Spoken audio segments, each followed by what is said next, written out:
లూకా సువార్త 14వ అధ్యాయము 31 నుండి 33 వచ్చిన వరకు దేవుని యొక్క వాక్యాన్ని అందరం కూడా భగవద్గీత చెప్పుకున్నాం. మరియు ఏ రాజులను రైతు రాజుతో యుద్ధము చేయబోయినప్పుడు తన మీదికి 8,000 మందితో వచ్చువానని 10,000 మందితో ఎదిరింప శక్తి తనకు కలదో లేదో అని కూర్చుండి మొదట ఆలోచింపడా శక్తి లేని గడ అతడు ఇంకో దూరంగా ఉన్నప్పుడు రహేబారము పంపి సమాధానము చేసుకొని చూసిన కదా. ఆ ప్రకారమే మీలో తనకు కలిగినంత విడిచిపెట్టిన ఒకడు నా శిష్యుడు కానేరడు. ఉప్పు మంచిది కానీ ఉప్పు నిస్సారమైతే దేని వలన దాని సారం కలుగును. అది భూమికైనను ఎరువుకైనా పనికిరాదు కనుక దానిని బయట పారవేయదు. వింటుకు చెవులు గలవాడు ఉండుగా కానీ వారితో చెప్పాను. ఆమేన్ ఆమేన్ హల్లెలూయా. చదువుకునే వాక్యం ప్రభు దీవించును గాక. అందరం విడుదల చేసుకుంటున్నాం.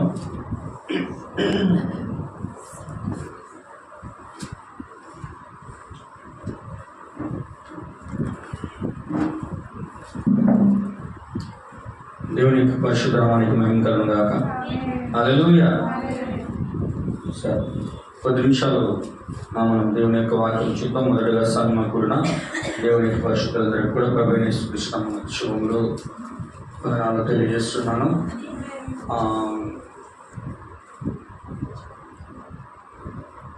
దయ్యపు శాస్త్రము అనే వర్తమానం మనము 2 భాగాలు విన్నాం. దయ్యపు శాస్త్రంలో మొదటి భాగము ఏంది చెప్పండి? దయ్యం శాస్త్రంలో డిమనాలజీలో మొదటి భాగం ఏంటంటే దయ్యపు శాస్త్రంలో దయ్యం యొక్క భౌతిక సంబంధమైన రాజ్యము. హల్లెలూయా. రెండవది దయ్యపు శాస్త్రంలో రెండో భాగం ఏంటంటే దయ్యము మత సంబంధమైన రాజ్యం. హల్లెలూయా. ఇప్పుడు దయ్యపు శాస్త్రములో మూడవది ఏంటంటే వంచన చేయు ఆత్మలు లేక లాలన చేయు ఆత్మలని కొద్ది నిమిషం మేము చెప్తాం. దేవుని చిత్తం అయితే మిగతా భాగాన్ని ఒకసారి ప్రభు చిత్తం అయితే అందరం కూడా చూసుకున్నాం. అందరూ కూడా గమనించండి. భౌతిక సంబంధమైన రాజ్యము, అందరూ వాక్యం వినాలండి. హల్లెలూయా. అందరూ దేవుని యొక్క వాక్యాన్ని ఏమేనండి మీకు చాలా ఉపయోగపడే అంశమై ఉన్నది. ఇది ఏమంటున్నారంటే భౌతిక సంబంధమైన రాజ్యం అంటే దయ్యము భౌతికంగా మనుషులలో ఏ విధంగా ఉన్నాడు, వాడు భౌతికంగా ఎలా ఉన్నాడంటే ఆ యొక్క అంశము మనం చూసినప్పుడు వాడు ఎలా కనపడుతున్నాడంటే వ్యాధుల రూపంలో ప్రతి ఒక్క మనిషి యొక్క శరీరము ప్రాణము ఆత్మల వాడు జీవిస్తా ఉన్నాడు. అలా వాడికి కూడా జీవం ఉంది. యేసుక్రీస్తు నిత్య జీవం అయితే వాడు కూడా జీవము ఉన్నాడు. అందుకే వాడు ఒక క్యాన్సర్ రూపంలో వాడు ఒక శరీరములో ప్రాణములో ఉన్నప్పుడు దానికి జీవం ఉన్నది కనుక అది ప్రతి దినము కూడా ఆ యొక్క వ్యక్తి యొక్క శరీరములో వ్యాపిస్తూ ఉంటుంది. హల్లెలూయా. అది శరీరం అంతా కూడా విస్తరిస్తూ ఉండి అతని రక్తాన్ని సమస్తము కూడా అది పీల్చివేస్తూ అతన్ని వాడి జీవమును ఉత్పత్తి చేస్తూ వాడు మరణానికి తీసుకెళ్తాడు. హల్లెలూయా. కాబట్టి ఇక్కడ ఏమంటాడంటే అది క్యాన్సర్ రూపంలో ఉన్నది, క్షయ వ్యాధి యొక్క రూపంలో ఉన్నది, బీపీల రూపంలో ఉన్నది, షుగర్ రూపంలో ఉన్నది, ఇంకా ఏదైతే భూమి మీద అనేక వందల రకాల వ్యాధులు ఉన్నాయో అనేక వ్యాధుల రూపంలో వాడు భౌతిక సంబంధమైన రాజ్యంలో ఉన్నాడు. ఆమేన్ ఆమేన్. అది భౌతిక సంబంధమైన రాజ్యం అయితే దయ్యపు శాస్త్రంలో వాడి ఆత్మ సంబంధమైన రాజ్యం అంటే వాడి మత సంబంధమైన రాజ్యం. వాడు ఈరోజు భూమి మీద ఎలా ఉన్నాడంటే ఒక క్రైస్తవ్యముగా, రెండవది ఒక హిందూయిజముగా, మూడవది ఒక ముస్లిమిజముగా, బౌద్ధిజముగా, జైనిజముగా, నాస్తిక రూపములలో, దేవుడు లేడనే వారి రూపములో అనేక రూపములలో వారు మతమనే ముసుగును వర్షమును ధరించి వాడు ఈరోజు భూమి మీద ఉన్నాడు. వింటున్నారా? అలా చెప్పండి. వాడు మతం రూపంలో ఉన్నాడు. కాబట్టి వాడిని పట్టుకొనుట అసాధ్యం. వాడిని గురించి తెలుసుకోవడము ఎవరి తరం కాదు. హల్లెలూయా. అది కేవలము జ్ఞానము కలిగిన దేవుని యొక్క పరిశుద్ధాత్మ కలిగిన ప్రజలు మాత్రమే దాన్ని గుర్తిస్తారు. ఈ గడియ వర్తమానము పరిశుద్ధాత్మగా ఎవరు హృదయములో అది కుమ్మరించబడి ఉంటుందో వారు మాత్రమే ఆ లాలన చేయు వంచన చేయు ఆత్మల్ని గుర్తించగలుగుతారు. ఆమేన్. అందుకే ఆత్మను వివేచించుట అనే వర్తమానం కూడా చెప్పాడు ఆయన. దేని వివేచించాలా? నువ్వు వెంబడిస్తున్న ఆత్మ దేవుని సంబంధమైనదా, దేవుని సంబంధమైనది కానిదా అని నువ్వు తెలుసుకోవాలంటే నీవు ఖచ్చితంగా దేవుని ఆత్మను గురించిన వివేచన నువ్వు కలిగి ఉండాలి. హల్లెలూయా. దేవుని యొక్క నామానికి మహిమ కలుగును గాక. చూడండి నా ప్రియమైన సోదరి సోదరులారా, ఇప్పుడు లాలన చేయు ఆత్మల అంశంలోకి మనం జాగ్రత్తగా వెళ్ళినట్లయితే అక్కడ ఈ విధంగా ఉంది. ఆయన ఈ యొక్క లూకాసు వార్త 14వ అధ్యాయంలో 31వ వచనం నుండి 33 వచనాల్లో ఆయన దీనిని ఒక కీ రెఫరెన్స్గా తీసుకున్నాడు. ఇక్కడ ఒక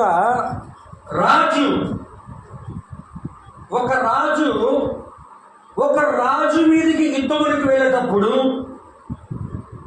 యుద్ధమునకు వస్తున్న రాజు 20,000 మంది సైనికులతో ఇంకొక రాజ్యము మీదకి యుద్ధము వెళ్తున్నప్పుడు, రాజు మీదకి యుద్ధానికి వెళ్తున్నప్పుడు ఆ సమాచారము యుద్ధము చేయబోతున్న రాజు వేరొక రాజుకు చెప్పినప్పుడు మరొక రాజు ఈ సంఘటన తెలుసుకుని నా దగ్గర 20,000 మందికి యుద్ధము చేయడానికి సమర్థం గల శక్తి నాకు ఉన్నదా? ఏం చేశాడు? ఎదుర్కోవడానికి వస్తున్న రాజు మీదకి నేను వెళ్ళినప్పుడు ఆ 20,000 మందిని ఎదుర్కొనే శక్తి నాకు అంత సైన్యం ఉన్నదా అని కూర్చొని లెక్క పెట్టుకొని, అది ఒకవేళ తక్కువై ఉండి దాన్ని జయించలేకపోతే తన హృదయంలో నిశ్చయించుకున్నట్లయితే హల్లెలూయా, అతడు ఏం చేయాలంటే ఒక రాయబారిని ఎదురుగా వస్తున్న రాజు దగ్గరికి పంపించాడు. ఆమేన్. హల్లెలూయా. ఒక రాయబారిని యుద్ధానికి వస్తున్న రాజు దగ్గరికి పంపించాడు. ఆ రాయబారి వెళ్ళి మన ఇద్దరికి మధ్య సమాధానము అని చెప్పినప్పుడు ఇద్దరు కలిసి సమాధాన పడతారు. ఆమేన్.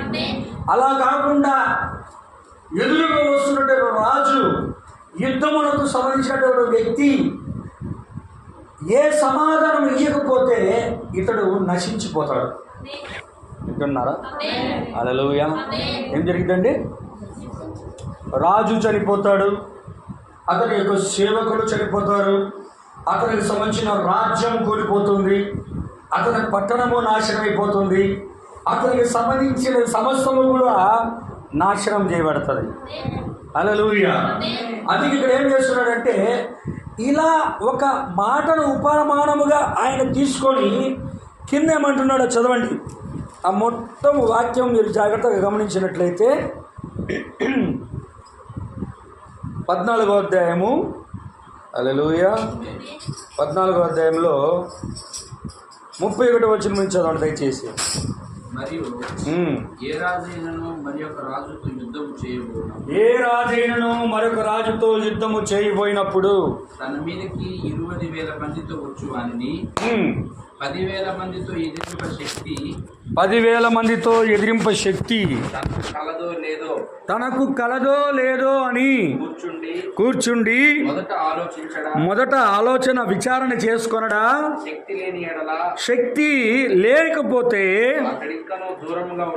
ఆ రాజు వచ్చుచున్న రాజు దూరముగా ఉన్నప్పుడు ఒక రాయబారిని పంపించి సమాధానం చేసుకుని చూచును కదా. హల్లెలూయా. ఆ ప్రకారమే తనకు కలిగిన అంతయు ఏమంట, మీలో తమకు కలిగినది అంతయు విడిచిపెట్టని వాడు నా శిష్యుడు కానేరడు. హల్లెలూయా.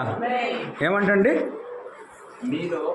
మీలో అంటే ప్రభు అయిన యేసుక్రీస్తు యొక్క నామములో బాప్తిసం పొందుకొని ప్రభు అయిన యేసుక్రీస్తులో నేను జీవిస్తున్నానని చెప్పుకుంటూ ప్రభు అయిన యేసుక్రీస్తు యొక్క వెలుగులో నడుచుచున్నానని చెప్పుకుంటున్న ప్రతి ఒక్క విశ్వాసి ఏం చేయాలంట? మీలో తమకు కలిగినదంతయు విడిచిపెట్టని వాడు హల్లెలూయా. అంటే మీలో తనకు కలిగింది అంటే ఈ లోక సంబంధమైనది ఏదైతే ఏ స్త్రీ అయినా పురుషుడైనా తనలో కలిగి ఉంటాడో దాన్ని సమస్తమును విడిచిపెట్టకపోతే మీరు నాకు శిష్యుడు కానీ. యోహాను సువార్తలో ఉంటుంది ఒక మాట, శిష్యుడు అని ఎవరిని గురించి మాట ఒక మాట దగ్గర ఉంది, నాకైతే రెఫరెన్స్ గుర్తులేదు. దేవుని చిత్తం అయితే అది ఎక్కడుందో ఒకసారి చెప్పండి. శిష్యుళ్ళ గురించి మాట్లాడుతూ అంటాడు ఆ మాట, ఉంటే చెప్పండి, లేదంటే దేవునికి స్తోత్రం. ఇంకోసారి మనం ముందుకు సాగుదాం, కనబడితే చెప్పండి. హల్లెలూయా. సరే, మనకు సమయం లేదు కాబట్టి నేను ముందుకు కొనసాగడానికి ప్రయత్నిస్తున్నాను. ఇక్కడ ఏమంటున్నాడంటే మీలో కలిగిన సమస్తము కూడా విడిచిపెట్టని వాడు నాకు శిష్యుడు కానేరడని మీతో నిత్యముగా చెప్తున్నాను. ఆమేన్. హల్లెలూయా. అందరూ గట్టిగా ఆమేన్ చెప్పండి. హల్లెలూయా. దేవుని నామానికి స్తోత్రం.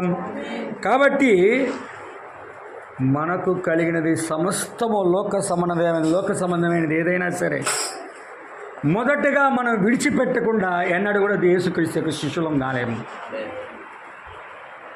తన తండ్రినైనను తల్లిలైనను అక్క చెల్లెండ్రనైనను ఆస్తులైనను ఇండ్లైనను పొలములైనను లోక సంబంధమైన ఏదైనను దేవుని కంటే ఎక్కువగా ప్రేమించేవాడు ఆయనకు పాత్రుడు కాడు.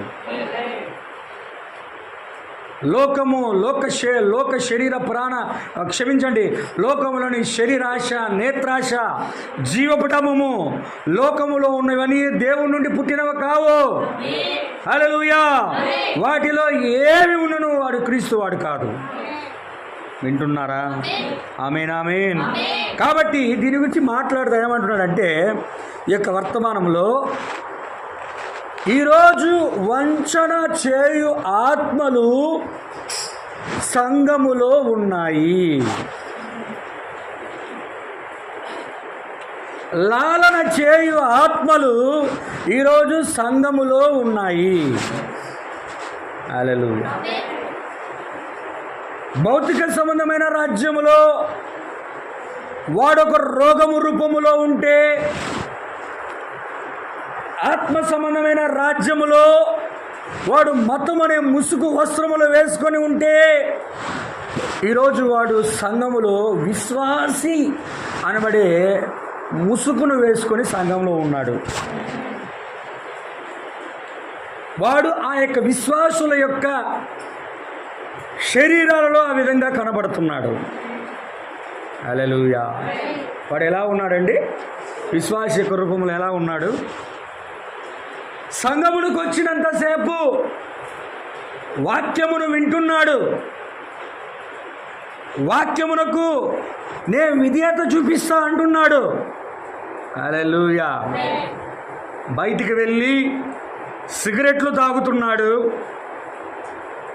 మద్యమును సేవిస్తున్నాడు, వ్యభిచరిస్తూ ఉన్నాడు, కామముతో నిండిపోయి ఉన్నాడు, లోక ఆశలతో నిండిపోయి ఉన్నాడు, లోక నీచమైన చీకటి కార్యాలతో నిండిపోయి ఉన్నాడు.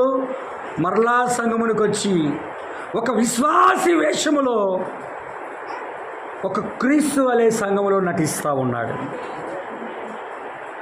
అవే మోసము చేయు ఆత్మలై ఉన్నాయి.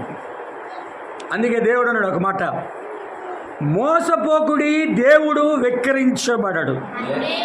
హల్లెలూయా. మోసపోకుడి, ముందే చెప్తున్నాడు, మోసపోకండి, దేవుని దేవుని వెక్కిరించడం లేదు, నిన్ను నీవే మోసం చేసుకుంటున్నావు.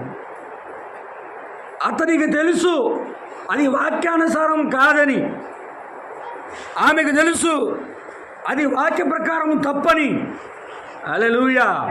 కానీ సంగమునికి వచ్చినప్పుడు మాత్రం విశ్వాస రూపంలో వాడు నటిస్తూ వెలుపటికి వెళ్ళి లాలన చేస్తూ ఉన్నాడు.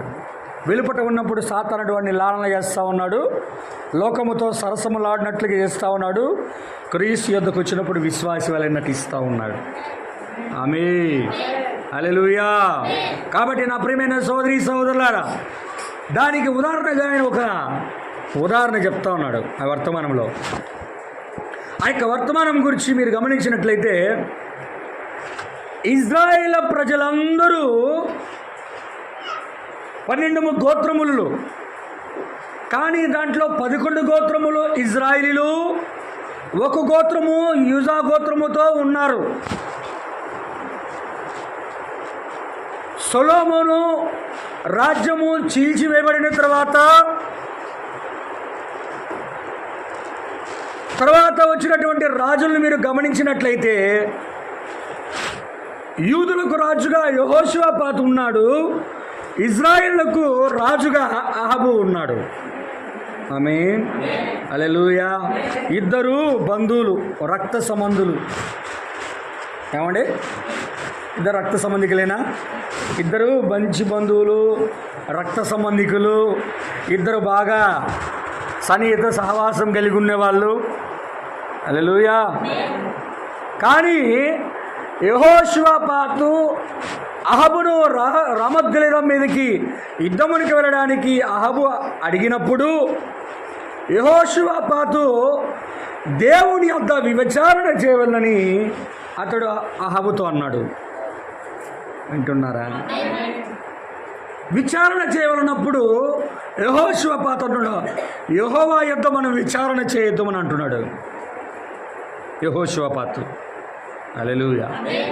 కానీ యెహోషాపాతు ఒక దేవుని ఆత్మ కలిగిన వ్యక్తిగా ఉండి అతడు దేవుని దగ్గర విచారణ చేయాలని చెప్పినప్పుడు దేవుని యొద్ద విచారణ చేయాలి అనే ఆలోచనను పక్కకు తోసినవాడు అహాబు. హల్లెలూయా. మీరు చదవండి, 1 రాజుల గ్రంథం 22వ అధ్యాయము 5, 6 వచనాలు దయచేసి చదవండి త్వరగా. దేవునికి స్తోత్రం.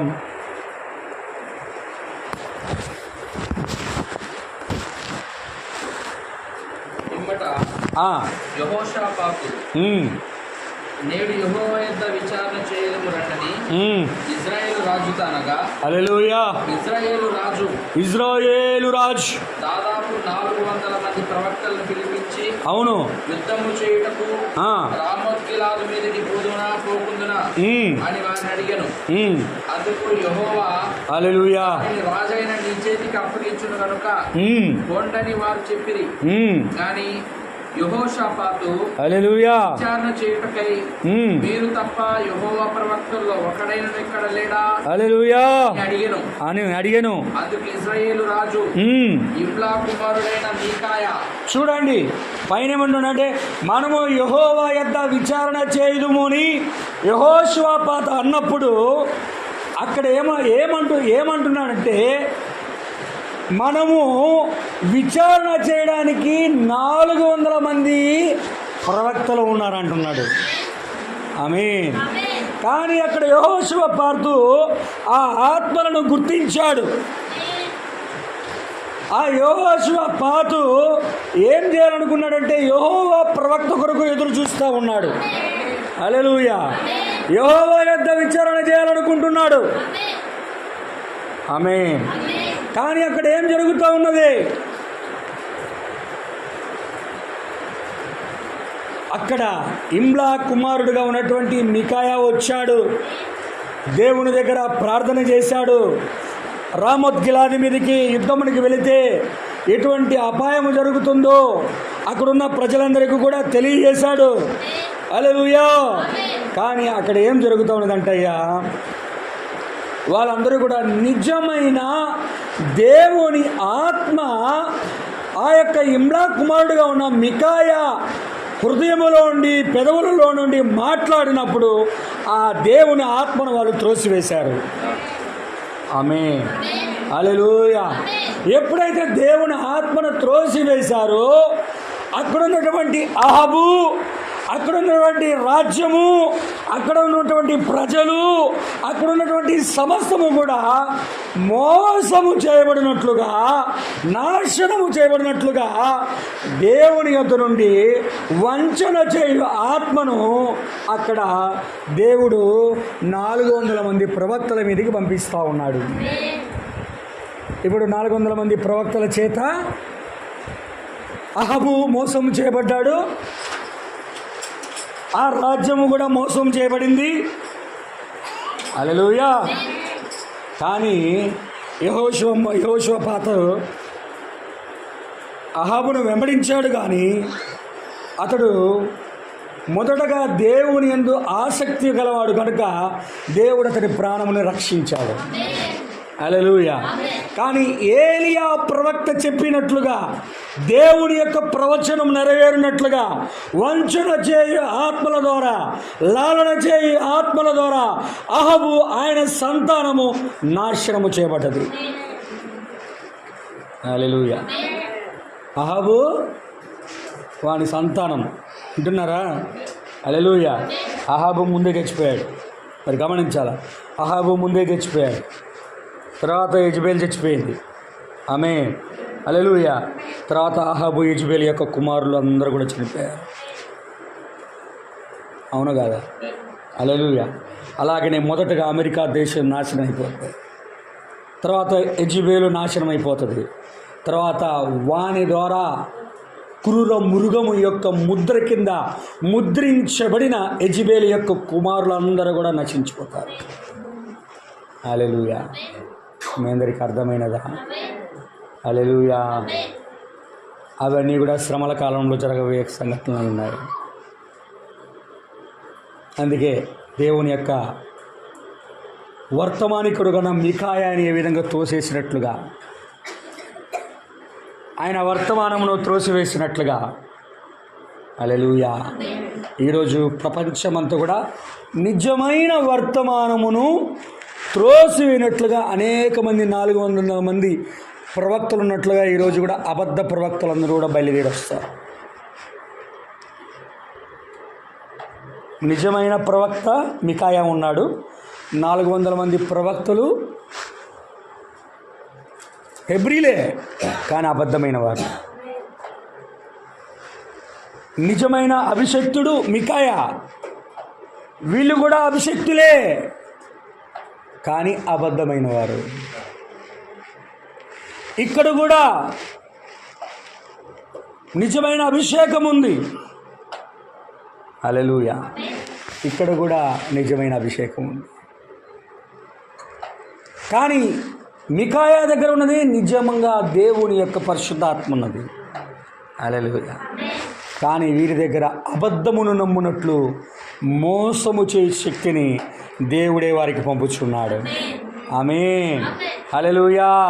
అంటే ఈరోజు మీరు గమనించాలి, అంటే ఇక్కడ మొదటిది మికాయా వర్తమానికుడై ఉన్నాడు, 400 మంది వర్తమానికులు ఉన్నారు. నిజమైన అభిషక్తుడు ఉన్నాడు, 400 మంది అభిషక్తులు ఉన్నారు. ఆమేన్. హల్లెలూయా. ఇక్కడ నిజమైన దానిని నమ్మనందుకు 400 మందితో పాటు మిగతా మంది రాజు కూడా నశించిపోతున్నాడు. అదేవిధంగా ఈరోజు ఒక వర్తమానికుడు ఉన్నాడు, అదేవిధంగా అనేక మంది వర్తమానికుల లోకంలో ఉన్నారు. నిజమైన అభిషేకము ఈరోజు ఒక వర్తమానికి మీద వర్తమానం ద్వారా ఉన్నది. అలాగే 400 మంది అక్కడ ఉన్నట్లుగా అబద్ధ అభిషక్తులు కూడా ఈరోజు లోకం మీద ఉన్నారు. నిజమైన ప్రవక్త ఉన్నాడు, అబద్ధపు ప్రవక్తలు కూడా లోకంలో ఉన్నారు. ఆమేన్. ఆమేన్. హల్లెలూయా. దీన్ని ఎవరైతే నమ్మకుండా అబద్ధపు అభిషేకాన్ని ఎవరైతే నమ్ముతున్నారో వారందరూ కూడా ఆ యొక్క ఆ యొక్క జడ్జిమెంట్ డే, ఆ యొక్క శ్రమల కాలములో, తీర్పు కాలంలో వారందరూ కూడా శ్రమలలోనికి వెళ్ళిపోతారు. హల్లెలూయా. ఆమేన్. మీ అందరికి అర్థమవుతుందా? దేవుని యొక్క నామానికి మహిమ కలుగును గాక. నేను చెప్పేది బాగా జాగ్రత్త గమనించాలా. వాక్యమునకు వ్యతిరేకముగా చేసేదే వంచన చే ఆత్మ. అది వాక్యముని తెలుసు, కానీ వాక్యమును త్రోసివేస్తూ, పాస్టర్లను వెంబడిస్తూ, పాస్టర్ల చేత లాలన చేయబడుతూ, సంఘములో ఒక పాటి స్థలము కోసమో, ఇంటి కోసమో, డబ్బు కోసమో, పేరు కోసమో, ప్రఖ్యాతుల కోసమో, గొప్పతనం కోసమో, లేదా ఏదైనా కానివ్వండి, వాక్యమును పక్కన పెట్టి వారు కలిసిపోయి వాక్యమును త్రోసివేసేయన్నీ కూడా వంచన చేయ ఆత్మలే. హల్లెలూయా.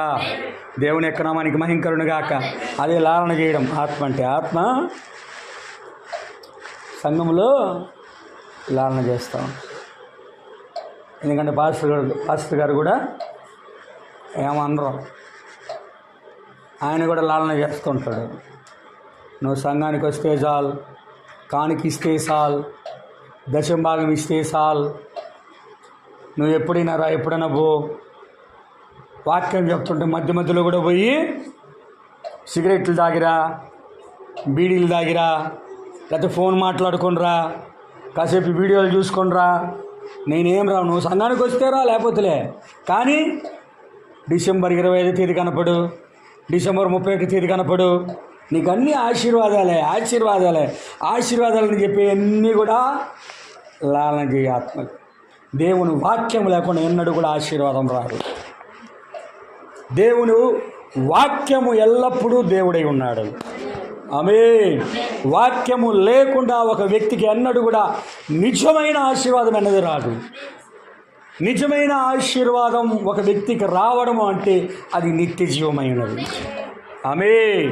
దేవుని యొక్క నామానికి మహిమ కలుగును గాక. కాబట్టి వంచన చే ఆత్మను మీరు పట్టుకోవాలి, వంచన చే ఆత్మను గుర్తించాలి. అందుకే ఈరోజు సమాజంలో అది పాస్టర్ల రూపంలో ఉన్నది, విశ్వాసుల రూపంలో ఉన్నది. అందుకే పౌలు గారు ఒక మాట అంటున్నాడు, సంఘం ఎలా ఉందంటున్నాడు. చాలా చదివి ముగించుకుందాం మనము. మొదటి తిమోతి రాసిన పత్రిక 3వ అధ్యాయం 1 నుంచి 5 వచనాలు త్వరగా చదవండి బ్రదర్ ఎవరైనా దయచేసి. మొదటి తిమోతి 3వ అధ్యాయం 1 నుంచి 5 వచనాలండి. క్షమించండి, 2వ తిమోతి, క్షమించండి, 195వ పేజీ చూడండి ఏమంటున్నాడో. పౌలు గారు తిమోతికి పత్రికను రాస్తూ సంఘములో ఎటువంటి పరిస్థితులు ఉంటాయో చెప్తున్నాడు, సంఘములో విశ్వాసులు ఎలా ఉంటారో చెప్తున్నాడు, సంఘ కాపరులు ఎలా ఉంటారో చెప్తున్నాడు, సంఘం ఏ విధంగా ఉంటుందో చెప్తున్నాడు. అంత దినములలో అపాయకరమైన కాలములు వచ్చినని తెలుసుకొనుము. ఎలాంటి కాలాలండి?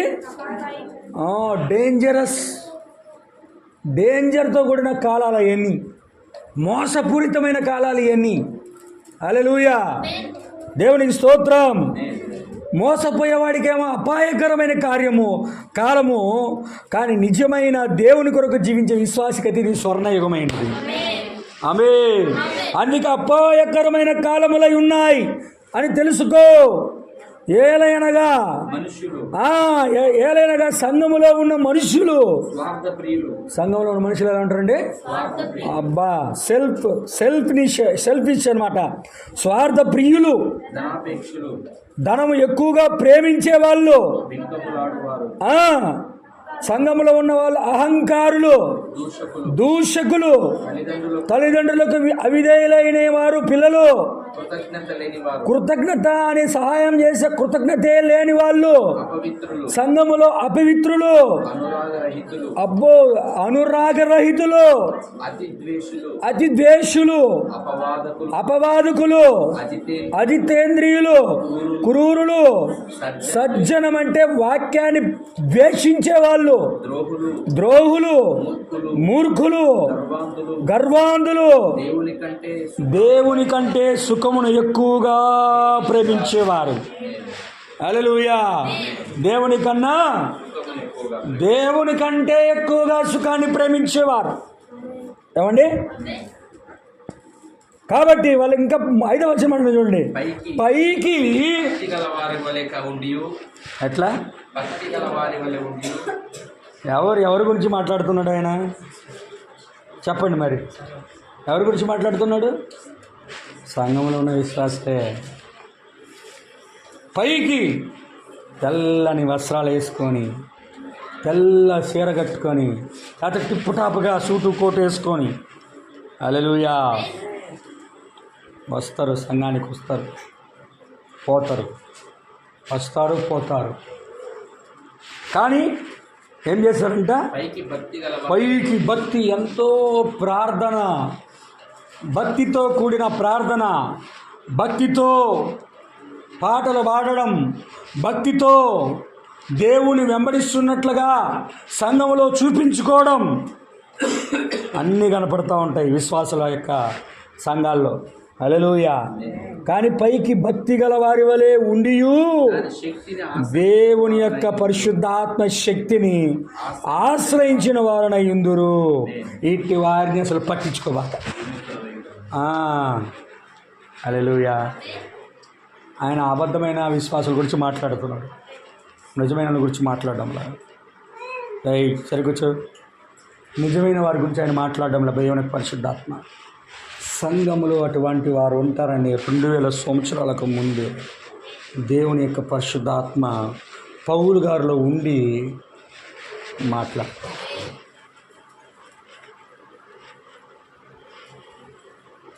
ఒక విశ్వాసి ఎల్లప్పుడూ కూడా తను తాను తగ్గించుకొని ఉంటాడు.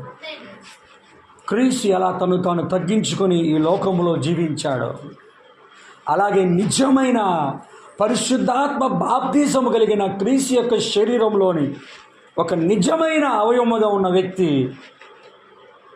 క్రీస్తు వలె యొక్క లోకంలో జీవిస్తాడు. క్రీస్తు వలె జీవించడం అంటే అద్భుతాలు గొప్ప కార్యాలు చేస్తే క్రీస్తు అయిపోడు. వాక్యం వలె జీవించడమే క్రీస్తు అయి ఉన్నాడు. హల్లెలూయా. వాక్యము కొరకు వాక్యం వలె జీవించడమే క్రీస్తు అయి ఉన్నాడు. అందుకే ఏమన్నాడు ఇక్కడ అన్ని పైన అంటున్నాడు, వాళ్ళు ఎలాంటి వాళ్ళు అంటే స్వార్థపరులై ఉన్నారు, ధనాపేక్షలు, ధనాన్ని ప్రేమించే వాళ్ళు, బింకములాడేవారు, అహంకారులు, తల్లిదండ్రులకు అవిధేయులుగా ఉన్న పిల్లలుగా ఉన్నారు. కృతజ్ఞతే లేదు మనుషుల పట్ల కానీ దేవుని పట్ల కానీ. వాళ్ళ అపవిత్రులు, అనురాగ రహితులు, సజ్జన ద్వేషులు, ద్రోహులు, మూర్ఖులు, గర్వాంధులు, దేవుని కన్నా ఎక్కువగా సుఖాన్ని ప్రేమించేవారు. సుఖం కావాలి వాళ్ళకంతే. హల్లెలూయా. దేవునికి స్తోత్రం. దేవుని యొక్క నామానికి మహిమ కలుగును గాక. అందుకే వాళ్ళు పైకి భక్తి గల వారి వలె ఉండి దేవుని యొక్క పరిశుద్ధాత్మని అసలు పట్టించుకోడు. దేవుని పరిశుద్ధాత్మ నాకేం చేస్తున్నాడు, ఆయన నా పట్ల ఎటువంటి ఆలోచన కలిగి ఉన్నాడు, ఆయన నేను ఎలా సంతోషపరచాలి, వాక్య ప్రకారం నేను ఎలా జీవించాలి, వాక్యం కొరకై నీ యొక్క లోకంలో నేను ఎలా నిలబడాలి అనే ఆలోచన ఎల్లప్పుడూ కూడా ఒక విశ్వాసి కలిగి ఉంటాడు. అది దేవుని గురించిన ఆకలి దప్పికలై ఉన్నాయి. హల్లెలూయా. నిత్య జీవుని గురించినటువంటి ఆసక్తి ఉన్నది. హల్లెలూయా. కానీ పైకి భక్తి గల వారి వలె సంఘము ఈరోజు భక్తి యొక్క ముసుగులో సంఘం ఉంది. భక్తి యొక్క ముసుగులో ఉండి సంఘంలో రకముకుంటారు, బయటికి వెళ్ళిపోతుంది రకం. బయటికి వెళ్ళి చేసేయని చేసేస్తారు, సంఘంలోకి వచ్చి మంచిగా పాటలు పాడతారు. ఓవరాల్ వరల్డ్ వైడ్ ఉన్నటువంటి సంఘం గురించి మాట్లాడతారు. అది గుర్తించాలి. సంఘం అంటే మనదొక్కటే కాదు, ప్రపంచవ్యాప్తముగా ఉన్నదే సంఘం అయి ఉన్నది. హల్లెలూయా. వధువు అంటే క్రీస్తు యొక్క శరీరంలోని అవయవ భాగములు ప్రపంచమంతా ఉన్నదంతా కూడా క్రీస్తు యొక్క శరీరం అయి ఉన్నది. కానీ సంఘం ఈ విధంగా ఉంటుంది, కానీ శరీరం ఆ విధంగా ఉండదు. క్రీస్తు యొక్క అవయవాలు ఆ విధంగా ఉండవు. క్రీస్తు శిరస్సు చెప్పినట్లుగా అవన్నీ కూడా నడుచుకుంటాయి. వాక్యానికి మాత్రమే లోబడతాయి, శిరస్సుకు మాత్రమే లోబడతాయి. విధేయత చూపిస్తాయి, తగ్గించుకుంటాయి, గర్వాన్ని అణచుకుంటాయి, నోటిని తగ్గించుకుంటాయి, హృదయాన్ని తగ్గించుకుంటాయి. హల్లెలూయా. క్రీస్తు ఎలా ప్రేమ ఉన్నాడో విశ్వాసి కూడా క్రీస్తు ప్రేమ చారిటీగా మారిపోతాడు. కాబట్టి నా ప్రేమైన సోదరి సోదరారా, ఇంకా ఉంది ప్రభు చిత్తమైతే ఇంకోసారి తెలుసుకున్నప్పుడు మిగతా భాగాన్ని చెప్తాను. చెప్పబడిన వర్తమానమును ప్రభు దీవించి ఆశీర్వదించిన గాక, ప్రభు మనం దీవించిన గాక. God bless you. షాలోమ్. ప్రార్థన చేసుకుందాం.